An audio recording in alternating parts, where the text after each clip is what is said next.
बात तो मैंने पहले ही कहा था, जब हम लोग चुनाव लड़ रहे थे तो उस समय ही मैं कहता था कि वो सिर्फ कहने के लिए कहते हैं कि आजमगढ़ भी मेरा घर है और इटावा भी मेरा घर है, लेकिन जब भी आवश्यकता पड़ेगी उनको, जहां उनका निजी स्वार्थ होगा, तो वो आजमगढ़ को छोड़ देंगे। और वही हुआ, उन्होंने छोड़ दिया। खैर वो रह के भी कुछ कर नहीं रहे थे, तो उनके रहने छोड़ने से कोई अंतर पड़ा नहीं, क्योंकि जब वो थे उस दौरान भी आजमगढ़ में जितने भी कार्य थे, जो भी चीज़ें थी, वो हम लोग चिन्हित करते थे और वो मुख्यमंत्री जी तक पहुंचाते थे। अब जब वो छोड़ के चले जा चुके हैं, उसके बाद भी महाराज जी का आदेश हम लोग को यही मिलता है कि आप लोग जो है एक बार वहाँ जाइए, जा कर के देखिए क्या क्या काम हुआ, क्या बाकी रह गया। और चूँकि हमारे डीएम साहब भी चेंज हुए हैं, तो बहुत सारे कार्य ऐसे थे जो हम लोगों ने उनको दिया था करने के लिए। दीवारा में पुलिस चौकी करना था, फिनिनी का एक पुल बनाना था, दीवारा का पुल का बहुत टाइम से चल ही रहा है, तो बहुत सारा काम पेंडिंग रह गया जो फिर से हमको इनको भी देना है और फिर मुख्यमंत्री जी को भी सौंपना है।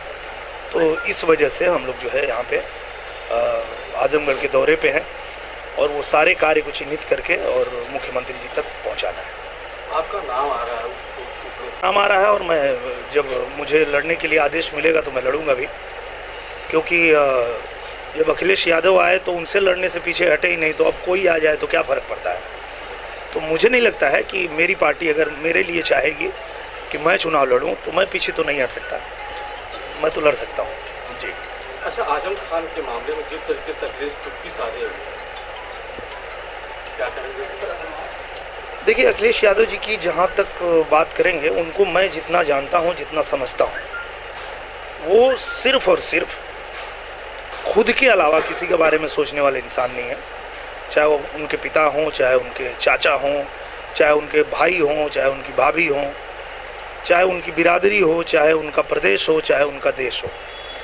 एक बार गलती से वो मुख्यमंत्री की कुर्सी पे बैठ गए थे माननीय नेताजी की वजह से और शिवपाल जी की वजह से, और तब से वो मुख्यमंत्री की कुर्सी से उतर तो गए, लेकिन दिमागी रूप से आज तक नहीं उतर पाए। आज तक उनको लगता है कि वो मुख्यमंत्री हैं, उसी तेवर में रहते हैं, उसी तरह वो अपने कार्यकर्ता से, अपने लोगों से बिहेव भी करते हैं।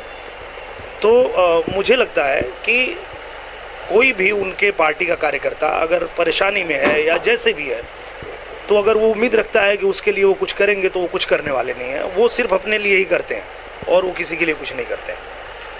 तो चाहे वो आजमगढ़ की जनता हो, चाहे आजम खान हो, चाहे वो शिवपाल जी हों, जो लोग भी समाजवादी पार्टी के लिए कुछ भी किए हैं, अगर उनको लगता है कि अखिलेश यादव उनके लिए खड़े रहेंगे तो वो नहीं रहेंगे। अच्छा, लगातार चाचा शिवपाल को जिस तरीके से बेइज्जत किया जा रहा है, हाँ, क्या लगता है? और भाजपा में जो आ रहा है मामला आने को देखिए क्या है, ये सारी जो बातें होती है ना, वो विचारधारा की होती है।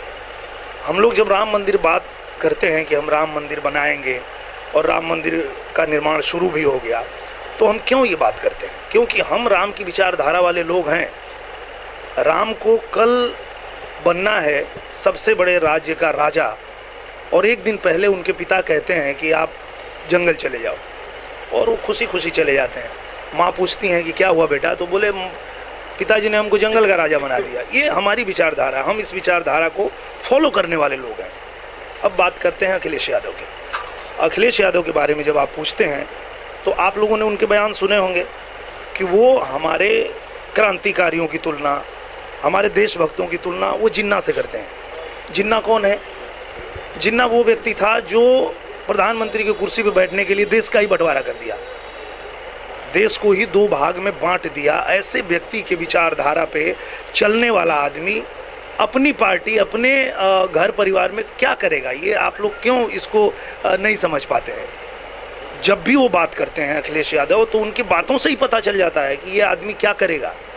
ना ये चाचा को पूछेगा, क्योंकि जिनकी विचारधारा को वो फॉलो करते हैं, वो अपने चाचा को मार के गद्दी पे बैठते थे, अपने ही परिवार का कत्ल करके गद्दी पे बैठते थे, उनसे धोखाधड़ी करके गद्दी पे बैठते थे। गद्दी के लिए ही उनका सब कुछ होता था।